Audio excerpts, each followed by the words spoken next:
In 2004, Africa became the epicenter of global attention in the history of football. The 2010 FIFA World Cup will be organized in South Africa. FIFA stated that South Africa would be the host nation of the 2010 World Cup soccer. After a series of World Cups in the developed country, 1994 in the United States, 98 in France, 2002 Korea, Japan, 2006 Germany.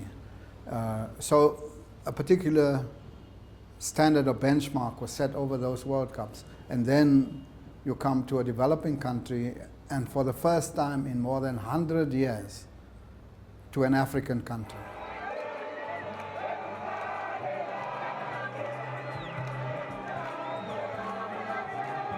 Rather than worrying about the negative vibe levied on them, they began a thrilling gamble in preparation for the FIFA Championship. The tournament was inaugurated in 1930 to take place after every 4 years. We were the first hosts after we were awarded the event where people came with this concept of a plan B. It was never raised to any host nation before, and never raised to any host nation after. So this was a unique mindset as how people view Africa. Today, standing tall and sexy in Johannesburg, the capital of Gauteng province, is the $2.2 billion First National Bank Stadium, FNB, or famously known as Soccer City. To represent the continent, architects designed the baronial in the shape of a calabash.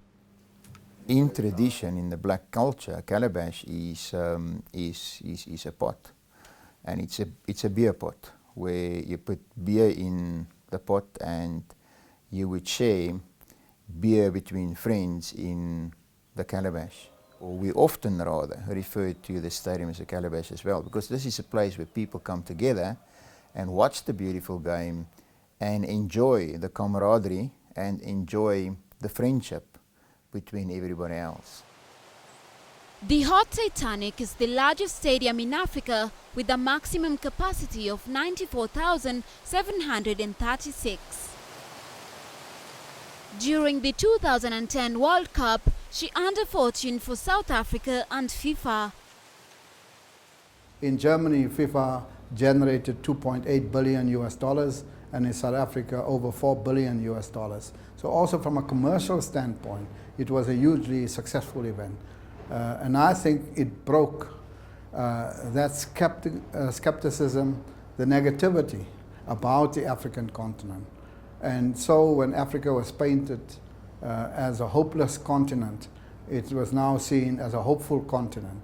And we've seen further investment and development on the continent post-2010. Now, Africa is emerging as a major player in the commercial corporate world and for trade and investment. We had Metallica at the stadium, Bon Jovi at the stadium, Justin Bieber at the stadium.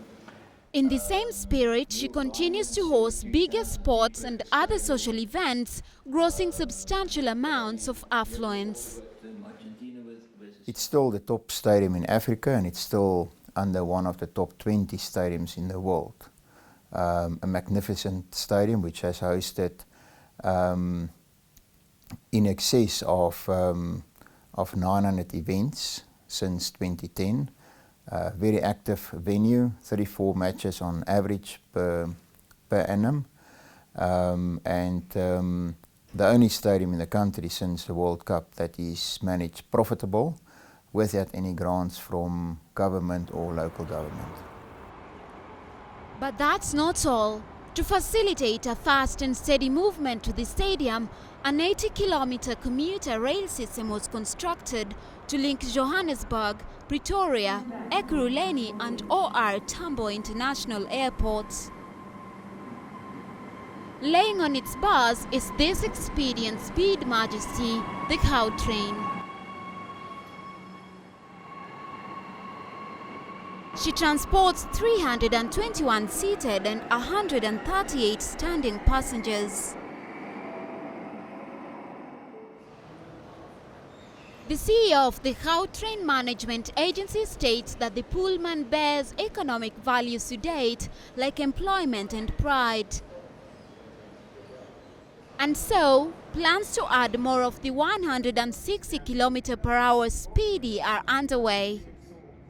Soccer World Cup actually focused everybody to say, let's have it ready for the soccer, and it was a big success, and it's grown from then. We have about a 15-20% growth in ridership every year, and we're at the stage now where the peak in the morning and the peak in the afternoon, we are full, very full with the train system. So we're in the process. We're going to buy another 48 carriages, so we're going to introduce another 12 trains. It's been 8 years since the historic event took place, and to date, the patrons have proved that it was one of the best things that's ever happened to Africa. The World Cup itself, at the end, proved that we can be African and world class. Our stadiums, our airports, we had a speed train, the slickness and the efficiency of the operations, the comfort of all of the teams who were here. All of them said, this is one of the best. And the social networks, it was voted the best World Cup ever. Even though the Mzansi are not part of the 2018 World Cup Championship in Russia, they live with the benefits they pocketed a few years ago, and without a doubt, toiling for next season.